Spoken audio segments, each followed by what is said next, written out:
இந்த வீடியோவில் நம்ம பார்க்க போகிறது சப்போர்ட் ரியாக்ஷனில் ஒரு சிம்பிள் ப்ராப்ளம். ஒரு சிம்பிளி சப்போர்ட்டட் பீமில் UDL and point load apply பண்ணியிருந்தாங்க அப்படின்னா எப்படி அன்னோன் ரியாக்ஷன் ஃபைன் பண்ண போகிறது அப்படின்னா இந்த சட்டை பார்க்க போகிறேன். Let me solve the problem now. A beam AB 6 meter long, அதாவது ஏபி அப்படிங்கிற பீம் கொடுத்துருக்காங்க. அந்த பீமோட லென்த் என்ன அப்படின்னா 6 meter is loaded as shown in figure. Determine the reactions at point A at point B by analytical and graphical method. நம்ம இந்த வீடியோவில் analytical method மட்டும் பார்க்கலாம். எக்ஸாம்லையும் analytical methodே ஃபாலோ பண்ணிக்கோங்க. ஓகே, இப்போது டயக்ராம் செக் பண்ணிக்கலாம். ஏபி அப்படிங்கிற ஒரு பீம், இந்த பீமோட லென்த் என்ன அப்படின்னா 6 மீட்டர். இந்த பீமில் 2 மீட்டர் கேப்பில் வந்து சிடி அப்படின்னு 2 பாயிண்ட் என்ன பண்ணியிருக்காங்க அப்படின்னா மென்ஷன் பண்ணியிருக்காங்க. சி அப்படிங்கிற பாயிண்டில் ஒரு vertically downward load 5 kN apply ஆகிருக்கு. டி அப்படிங்கிற பாயிண்டில் 4 kN இன்க்ளைன் லோட் ஆக்ட் ஆகிருக்கு. அதோட இன்க்ளினேஷன் ஆங்கிள் வந்து 135 டிகிரி கொடுத்துருக்காங்க. ஃபைன். அண்ட் சிடி அந்த இன்பிட்வீன் கேப் பார்த்தீங்க அப்படின்னா யூனிஃபார்ம்லி டிஸ்ட்ரிபியூட்டட் லோடால் ஃபில் பண்ணியிருக்காங்க. அதோட வேல்யூ 1.5 kN/மீட்டர். தென் பாயிண்ட் ஏல என்ன இருக்குது அப்படின்னா ஒரு ஹிஞ்சட் சப்போர்ட் இருக்குது. ஹிஞ்சட் சப்போர்ட் அப்படிங்கிறத எப்படி டினோட் பண்ணலாம் அப்படின்னா ஒரு ட்ரையாங்கிள், அந்த ட்ரையாங்கிளுக்கு பாட்டமில் ஒரு ஹேச்சிங் லைன்ஸ் கொடுக்கலாம். இப்படி கொடுத்தாங்க அப்படின்னா அது ஹிஞ்சட் சப்போர்ட். பியில் பார்த்தீங்க அப்படின்னா ரோலர் சப்போர்ட். இதை எப்படி டினோட் பண்ணியிருப்பாங்க அப்படின்னா ஒரு ட்ரையாங்கிள் பாட்டமில் பார்த்தீங்க அப்படின்னா ரோலர் சிம்பிள் கொடுத்துருப்பாங்க. சரிங்களா? அதாவது ஹிஞ்சட் சப்போர்ட்டில் உங்களால் ரைட் லெஃப்ட்லேயோ இல்லை அப்வர்ட் டவுன்வர்டோ மூவ் பண்ண முடியாது. ரோலர் சப்போர்ட்டில் ரோலிங் டைரக்ஷன் பார்த்தீங்க அப்படின்னா இல்லை ஹரிசாண்டல் டைரக்ஷனில் ரோலிங் கொடுத்துருக்காங்க. ஸோ ஹரிசாண்டல் டைரக்ஷனில் மூவ் பண்ணிக்கலாம், ஆனால் வெர்டிக்கல் டைரக்ஷனில் மூவ் பண்ண முடியாது. ஸோ இதான் ரெண்டுக்குமான பேசிக் டிஃப்ரென்ஸ். இனிஷியலாக என்ன பண்ணலாம் அப்படின்னா ஃபஸ்ட்டு ஸ்டெப்பாக கொடுத்துருக்க லோடிங் கண்டிஷன் எல்லாத்தையும் பாயிண்ட் லோடாக கன்வெர்ட் பண்ணிக்கலாம். கன்வெர்ட் பண்ணிவிட்டு நம்ம சம் செஞ்சோம் அப்படின்னா ஈஸியாக அன்னோன் ரியாக்ஷனை ஃபைன் பண்ண முடியும். ஸோ ஃபஸ்ட்டு என்ன பண்ணலாம் அப்படின்னா we can convert all the given loading condition into point loads. இப்போ பாயிண்ட் சியில் பாருங்கள், அதில் 5 kN அப்படியே இருக்குது. நான் என்ன பண்ணிட்டேன் அப்படின்னா அப்படியே எடுத்துக்கிட்டேன் வெர்டிக்கலி டவுன்வர்ட். பாயிண்ட் டியில் என்ன இருக்குது அப்படின்னா ஒரு பாயிண்ட் லோட் இருக்குது 4 kN 135 டிகிரி இன்க்ளைன்ட் ஆங்கிளில் இருக்குது. நார்மலாக 90க்கு அதிகமாக டிகிரி கொடுத்தாங்கன்னா கன்சிடர் பண்ணாதீங்க. அதுக்கு என்ன பண்ணலாம் அப்படின்னா இந்த சைடு உள்ள ஆங்கிள் எடுத்துக்கலாம். ஸோ டோட்டலாக 180 135 போச்சு அப்படின்னா இந்த ஆங்கிள் என்ன அப்படின்னா 45 டிகிரி. ஸோ நான் என்ன பண்ணிக்கிறேன் 135 கன்சிடர் பண்ணாமல் 45 டிகிரியை கன்சிடர் பண்ணிக்கிறேன். 90க்கு கம்மியாக, அதாவது குறுங்கோணமாக இருந்தது அப்படின்னா சம் செய்கிறது ரொம்ப ஈஸி. ஸோ அதனால் நினைக்கிறேன் குறுங்கோணமாக, அதாவது 45 டிகிரிக்கு கன்வெர்ட் பண்ணி வச்சுக்கிட்டேன். Okay, fine. தென் நெக்ஸ்ட் என்ன அப்படின்னா point A and point B. Point ஏல என்ன இருக்குது அப்படின்னா பாயிண்ட் ஏல ஹிஞ்சட் சப்போர்ட் இருக்குது. ஹிஞ்சட் சப்போர்ட் அப்படிங்கிறது ஒரு ட்ரையாங்கிள் அண்ட் ஹேட்ச் கொடுத்துருப்பாங்க. ஸோ ஆல்ரெடி சொன்ன மாதிரி ஹிஞ்சட் சப்போர்ட்டில் உங்களால் ஹரிசாண்டல் டைரக்ஷன்லையும் மூவ் பண்ண முடியாது, உங்களால் வெர்டிக்கல் டைரக்ஷன்லையும் என்ன பண்ண முடியாது அப்படின்னா மூவ் பண்ண முடியாது. ஸோ இந்த பர்டிகுலர் பாயிண்டில் எப்படி இருக்கும் அப்படின்னா ஒரு இன்க்ளைண்டாக ஒரு ரியாக்ஷன் இருக்கும். ஸோ இது பாயிண்ட் ஏ அப்படிங்கிறதுனால அந்த ரியாக்ஷன் நான் என்ன பண்ணிக்கிறேன் அப்படின்னா RA அப்படின்னு மார்க் பண்ணிக்கிறேன். ஸோ இது இன்க்ளைண்டாக தான் இருக்குமா, வெர்டிக்கலாக இருக்காதா அப்படின்னா அப்ளை பண்ணுற லோடிங்கை பொறுத்து. ஸோ இந்த லோடிங் கண்டிஷனை பொறுத்து இந்த பாயிண்டில் இன்க்ளைண்டாவோ ஹரிசாண்டலாவோ வெர்டிக்கலாவோ ஒரே ஒரு ரியாக்ஷன் இருக்கும். ஸோ நார்மலாக என்ன பண்ணிக்கலாம் அப்படின்னா இது இன்க்ளைண்டாக இருக்கிற மாதிரி நான் என்ன பண்ணிக்கிறேன் தீட்டா ஆங்கிளில் இன்க்ளைண்டாக இருக்கிற மாதிரி ஒரு ரியாக்ஷன் ஃபோர்ஸை எடுத்துக்கிறேன். ஓகே, தீட்டா ஆங்கிள் இன்க்ளைனில் ரியாக்ஷன் RA இருக்குது.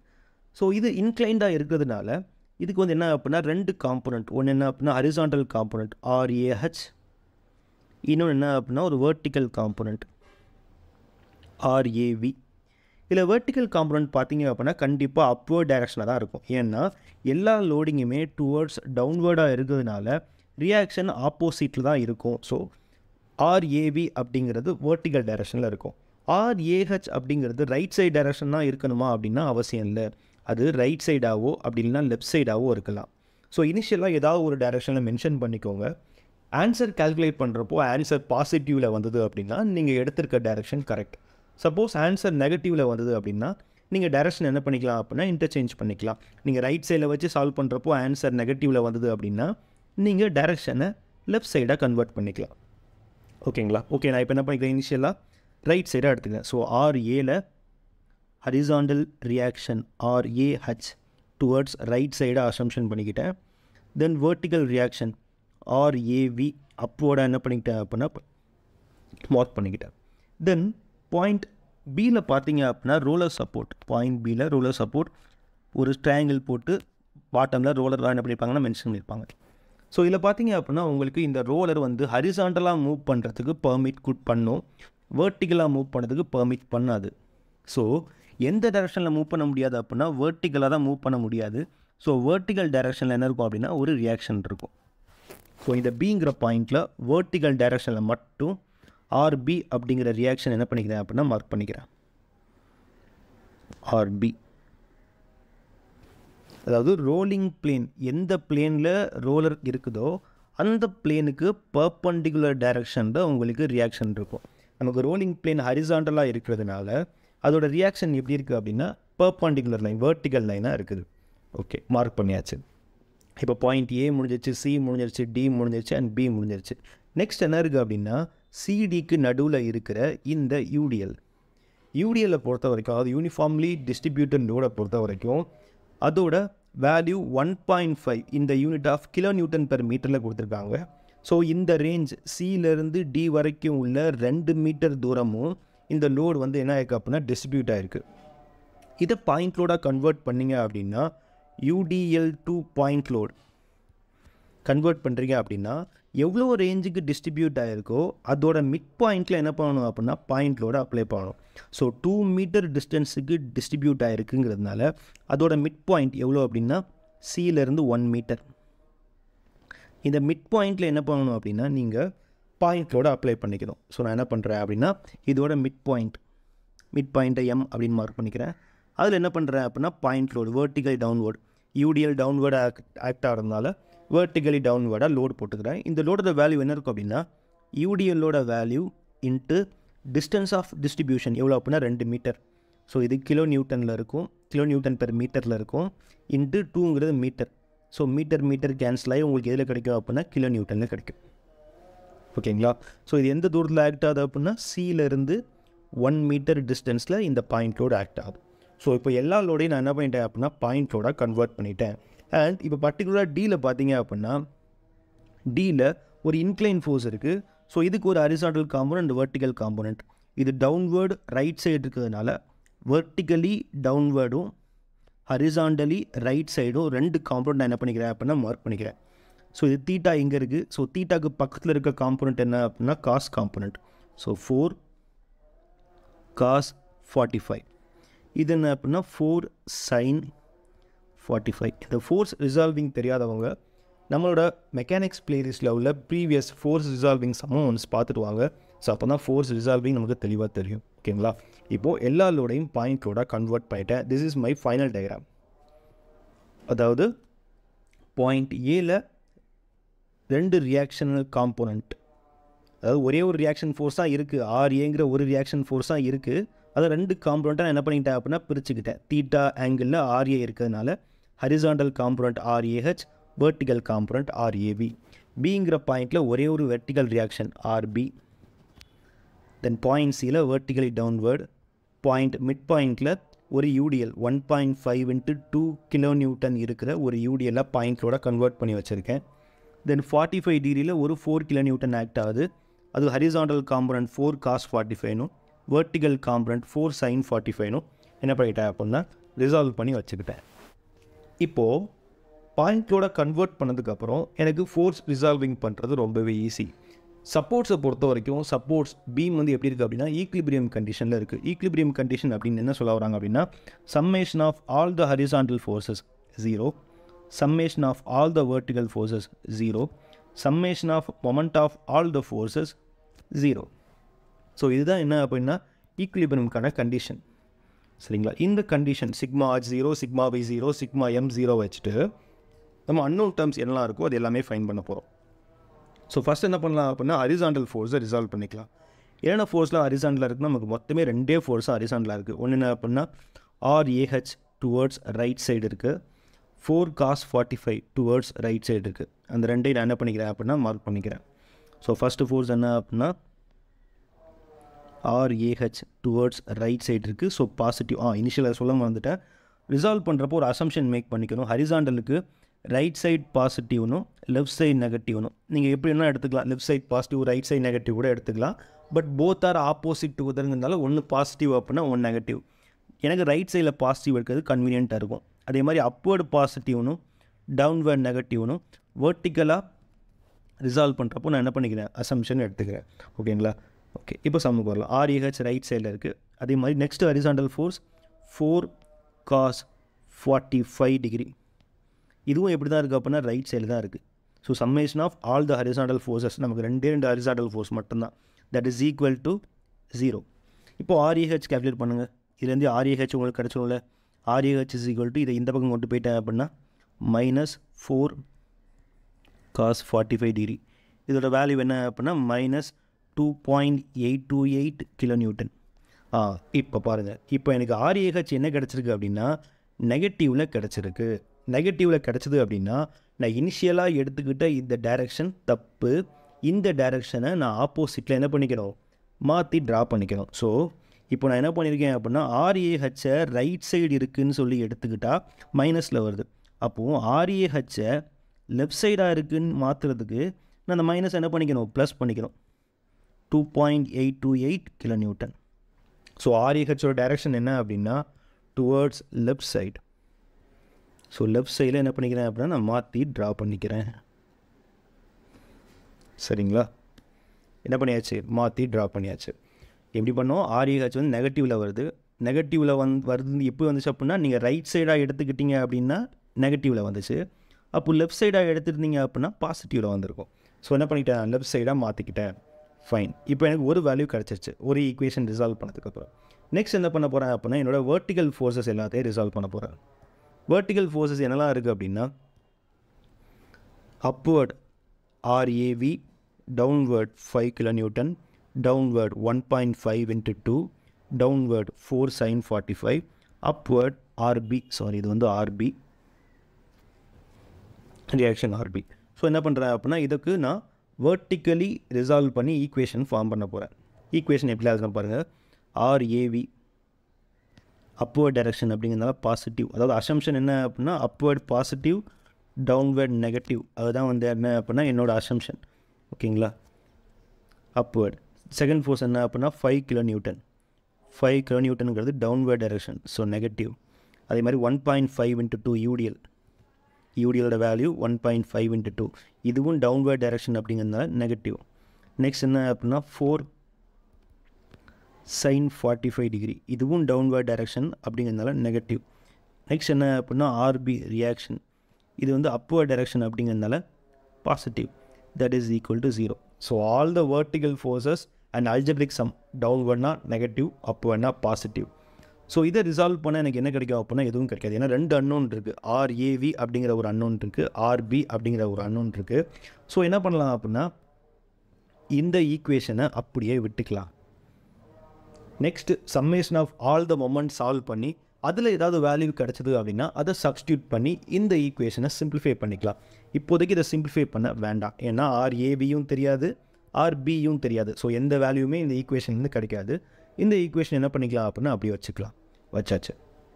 நெக்ஸ்ட் என்ன பண்ண போகிறேன் அப்படின்னா இந்த டயக்ராமுக்கு ஒரு பாயிண்டில் மொமெண்ட் கேல்குலேட் பண்ண போகிறேன். எந்த பாயிண்ட் எடுக்கலாம், A, C இருக்குது, D இருக்குது, B இருக்குது. இந்த 4 பாயிண்டில் எந்த பாயிண்டில் வேணாலும் மொமெண்ட் எடுக்கலாம். பட் எந்த பாயிண்டில் நிறைய அன்னோன் ஃபோர்ஸ் இருக்கோ அந்த பாயிண்டில் எடுத்துக்கிட்டிங்க அப்படின்னா அது எல்லாமே கேன்சல் ஆயிடும். அது எப்படின்னு பார்க்கலாம். இப்போ Bயில் பார்த்தீங்க அப்படின்னா RBங்கிற ஒரு அன்னோன் இருக்குது. Aயில் பார்த்தீங்க அப்படின்னா RAH, RAV. இதெல்லாம் பார்த்தீங்கன்னா தெரியும். RAH லெஃப்ட் சைடில் மாற்றிட்டேன், அப்படி தானே? ஏன்னா நமக்கு ஃபஸ்ட்டு கண்டுபிடிக்கும் போதே RAH வந்து லெஃப்ட் சைடில் தான் ஆன்சர் வந்துச்சு. ஸோ லெஃப்ட் சைடில் மாற்றிக்கிட்டேன். ஃபைன். இப்போ ஏங்கிற பாயிண்டில் தான் 2 அன்னோன் இருக்கிறதால நான் என்ன பண்ணுறேன் அப்படின்னா A அப்படிங்கிற பாயிண்டில் மொமெண்ட் எடுக்கிறேன். ஏன் அப்படி எடுக்கிறோம் அப்படின்னா மொமெண்ட் எடுக்கிறப்போ force is passing through the particular point. எந்த பாயிண்டில் மொமெண்ட் எடுக்கிறீங்களோ அந்த பாயிண்ட் வழியாக அந்த ஃபோர்ஸ் பாஸ் ஆச்சு அப்படின்னா ரெண்டுக்குமான டிஸ்டன்ஸ் இருக்காது, மொமெண்ட் 0 ஆயிரும். இப்போ செக் பண்ணி பாருங்கள். அதாவது 5 கிலோநியூட்டன் இந்த லோடை வந்து எக்ஸ்டெண்ட் பண்ணுறேன். A வழியாக பாஸ் ஆகுதா அப்படின்னா இல்லை. இதே 1.5 into 2 அதை எக்ஸ்டெண்ட் பண்ணுறேன். A வழியாக பாஸ் ஆகுதான்னா இல்லை. 4 sin 45 அதுவும் A வழியாக பாஸ் ஆகலை. RB அதுவும் A வழியாக பாஸ் ஆகலை. RAV பாருங்கள், A வழியாக பாஸ் ஆகிருச்சா? அதே மாதிரி RAH A வழியாக பாஸ் ஆகிருச்சு. தென் 4 cos 45 அதை எக்ஸ்டெண்ட் பண்ணுறேன் அப்படின்னா அதுவும் A வழியாக பாஸ் ஆச்சு. ஸோ எதெல்லாம் A வழியாக பாஸ் ஆகுது அப்படின்னா 3 ஃபோர்ஸ் RAH, RAV, 4 cos 45. இந்த 3 ஃபோர்ஸுமே ஏங்கிற பாயிண்ட் இந்த பர்டிகுலர் பாயிண்ட் வழியாக பாஸ் ஆகிறதுனால உங்களுக்கு ரெண்டுக்குமான பர்பண்டிகுலர் டிஸ்டன்ஸ் 0. பர்பண்டிகுலர் டிஸ்டன்ஸ்னால் என்ன சார் அப்படின்னு கேட்குறீங்கன்னா இதை சொல்கிறேன். அதாவது ஒரு ஃபோர்ஸை எக்ஸ்டெண்ட் பண்ணுறீங்க அப்படின்னா அந்த பாயிண்ட்டுக்கும் அந்த எக்ஸ்டென்ஷனுக்குமான பர்பண்டிகுலர் டிஸ்டன்ஸ் தான் என்ன அப்படின்னா நம்ம மொமெண்ட் எடுக்கும்போது யூஸ் பண்ணக்கூடிய டிஸ்டன்ஸ். சரிங்களா? இப்போ 5 kN 2 மீட்டரு, இதே 1.5 × 2க்கு 4 மீட்டரு, 4 sin 45க்கு 4 மீட்டர். ஸோ அதே பாயிண்டில் தானே 4 cos 45 ஆக்ட் ஆகுது அப்படின்னா இல்லை, பெர்பண்டிகுலர் டிஸ்டன்ஸ் தான் நமக்கு தேவை. இப்போ 4 sin 45க்கும் ஏக்கும் ஒரு பெர்பண்டிகுலர் டிஸ்டன்ஸ் இருக்குது. ஆனால் 4 cos 45க்கு பார்த்தீங்க அப்படின்னா அது ஏ வழியாகவே பாஸ் ஆகி போயிடுது, பெர்பண்டிகுலர் டிஸ்டன்ஸ் கிடையாது. ஸோ இந்த 3 ஃபோர்ஸுமே மொமெண்ட் எடுக்கும்போது 0 ஆயிடும். ரிமைனிங் என்னென்ன ஃபோர்ஸ்லாம் இருக்குது அப்படின்னா நமக்கு ரிமைனிங் 4 ஃபோர்ஸாக இருக்குது. சாரி, ரிமைனிங் என்ன இருக்குது அப்படின்னா 4 ஃபோர்ஸாக இருக்குது. ஓகேங்களா? Okay fine. இப்போது என்னலாம் அப்படிங்கிறத பார்த்து ஒவ்வொரு மொமெண்ட்டாக எடுக்கலாம். ஸோ என்ன ஃபோர்ஸ்லாம் அப்படின்னா நான் லைட்டாக என்ன பண்ணிக்கிறேன், மார்க் பண்ணிக்கிறேன். இதெல்லாம் அப்படின்னா 5 kN 1.5 × 2 4 sin 45 RB. இந்த 4 ஃபோர்ஸுக்கு மட்டும் தான் மொமெண்ட் இருக்குது. அந்த 4 ஃபோர்ஸையும் என்ன பண்ணுறப்ப மொமெண்ட் கால்குலேட் பண்ணி சம்மேஷன் பண்ண போகிறேன். ஓகே, 4 ஃபோர்ஸையும் நான் என்ன பண்ணிக்கிறேன் அப்படின்னா மார்க் பண்ணிக்கிறேன். Summation of moment is equal to 0. Summation of moment at point A is equal to 0. என்னென்ன ஃபோர்ஸ்லாம் அப்படின்னா ஃபஸ்ட்டு 5 kN ஒரு ஃபோர்ஸ் இருக்குது. ஓகே, செகண்ட் என்ன அப்படின்னா 1.5 × 2 அப்படின்னு ஒரு யூடிஎல் ஃபோர்ஸ் இருக்குது. ஃபைன். தேர்ட் என்ன அப்படின்னா 4 sin 45 அப்படின்னு ஒரு ஃபோர்ஸ் இருக்குது. ஃபைன். அதுக்கப்புறம் ஃபிஃப்த் என்ன அப்படின்னா ஆர்பின்னு ஒரு ஃபோர்ஸ் இருக்குது. ஃபைன். இதோட சம்மேஷன் என்னவாக இருக்கும் அப்படின்னா 0வாக இருக்கும். சரிங்களா? ஓகே, இப்போ ஒவ்வொரு ஃபோர்ஸாக நம்ம பார்க்கலாம். அதோட டிஸ்டன்ஸ் என்ன, அது என்ன டைரக்ஷனில் ஆக்ட் ஆகுது அப்படிங்கிறத வச்சு மொமெண்ட் கால்குலேட் பண்ண போகலாம். ஓகே, இதுதான் பாயிண்ட் ஏ. பாயிண்ட் ஏவை பொறுத்து 5 kN எவ்வளோ தூரத்தில் ஆக்ட் ஆகுது அப்படின்னா இப்போது எப்படி அந்த டிஸ்டன்ஸ் கேல்குலேட் பண்ண நிறைய பேருக்கு டவுட் இருக்கும். பீமை பொறுத்த வரைக்கும் ரொம்பவே ஈஸி. இதான் ஃபோர்ஸ் லைனு, இதான் அந்த பாயிண்ட்டு, இதான் அந்த perpendicular distance. So 5 kN distance என்ன அப்படின்னா 2 மீட்டர் இன்ட்டு 2 மீட்டர். ஃபைன். அதே மாதிரி 1.5 × 2 அதுக்கும் பாயிண்ட் ஏக்குமான டிஸ்டன்ஸ் என்ன அப்படின்னா இப்போ இந்த பாயிண்ட் வந்து இந்த 2 மீட்டர் ரேஞ்சோட மிட் பாயிண்ட், அதாவது இந்த டிஸ்டன்ஸ் வந்து 1 மீட்டர், இது 2 மீட்டர். அப்போது இந்த டோட்டல் டிஸ்டன்ஸ் என்னவாக இருக்கும் அப்படின்னா 3 மீட்டராக இருக்கும். சரிங்களா? ஸோ இந்த டிஸ்டன்ஸ் 1.5 × 2 வரைக்கும் உள்ள டிஸ்டன்ஸ் என்ன அப்படின்னா 3 மீட்டர்.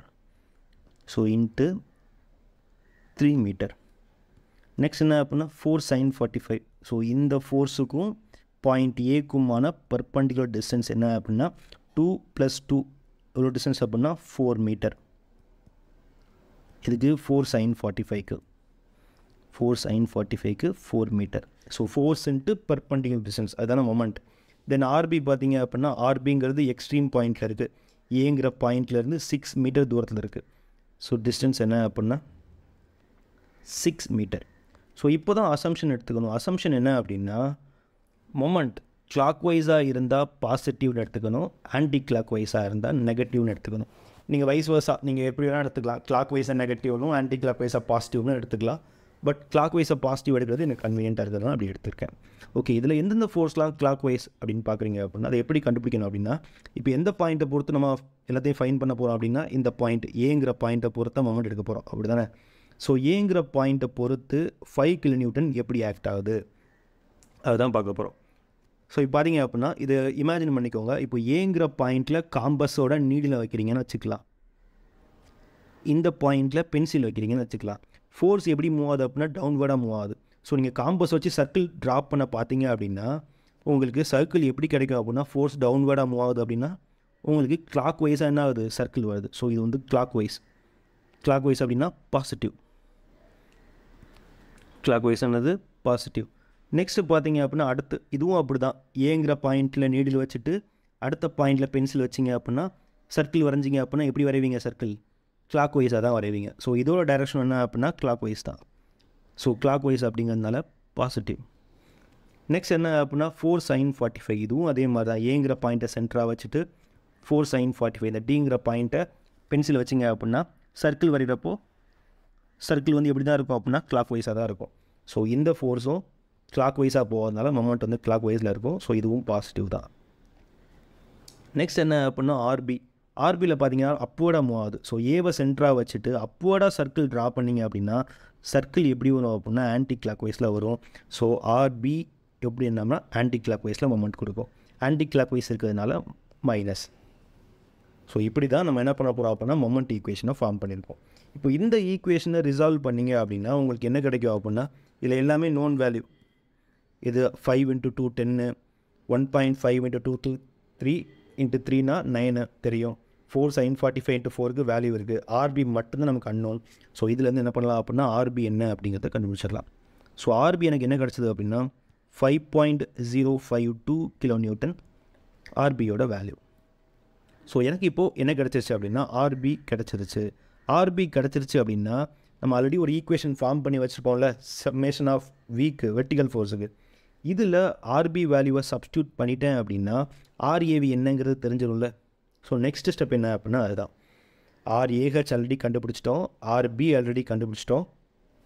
இப்போது ஆர்பி வேல்யூவை தூக்கி சிக்மா வி ஈக்குவேஷனில் சப்ஸ்டியூட் பண்ணிங்க அப்படின்னா ஆர்ஏவி என்னங்கிறது கிடச்சிரும். ஸோ சப்ஸ்டியூட் பண்ணதுக்கப்புறம் அதாவது RB is equal to 5.052 kN substitute பண்ணதுக்கப்புறம் ஆர்ஏபி என்ன கிடைக்குது அப்படின்னா 5.776 kN கிடைக்குது. அதாவது இப்போ நம்ம எல்லாமே கிடச்சிருச்சு. ஆர்ஏபி, ஆர்ஏஹெச், ஆர்பி கிடச்சிருச்சு. நெக்ஸ்ட் என்ன பண்ண போகிறோம் அப்படின்னா ஆர்ஏஹெச், ஆர்ஏபி அப்படிங்கிறது ஹரிசாண்டல் அண்ட் வெர்டிக்கல் காம்பவுண்டு தான். இந்த ரெண்டுக்குமான ரிசல்டன்ட் தான் வந்து என்ன அப்படின்னா ஆர்ஏ, அதுதான் கண்டுபிடிக்க போகிறோம். அதாவது நீங்கள் டயக்ராமில் செக் பண்ணி பார்த்தா தெரியும். Diagram already போட்டிருப்போம்ல.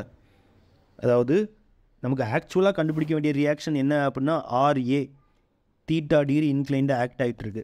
அதோட ஹரிசாண்டல் காம்பவுண்டும் வெர்டிக்கல் காம்பவுண்டு தான் கண்டுபிடிச்சிருக்கோம். இதை ரிசால்வ் பண்ணதுக்கு அப்புறம் தான் உங்களுக்கு என்ன கிடைக்கும், ஆர்ஏ கிடைக்கும், அதோட டைரக்ஷன் கிடைக்கும். ஸோ ஆர்ஏ கண்டுபிடிக்கிறது தான் நம்ம அல்டிமேட் ஏம். இப்போ ஸோ வெர்டிக்கல் காம்பவுண்ட்டும் இருக்குது, ஹரிசாண்டல் காம்பவுண்ட்டும் இருக்குது. ரிசால்வ் பண்ணுறதுக்கு என்ன அப்படின்னா root of horizontal square plus vertical square.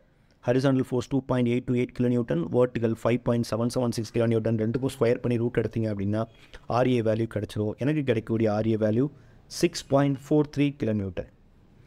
ரெண்டுக்குமான in between angle என்ன அப்படின்னா theta is equal to tan inverse of vertical force divided by horizontal force.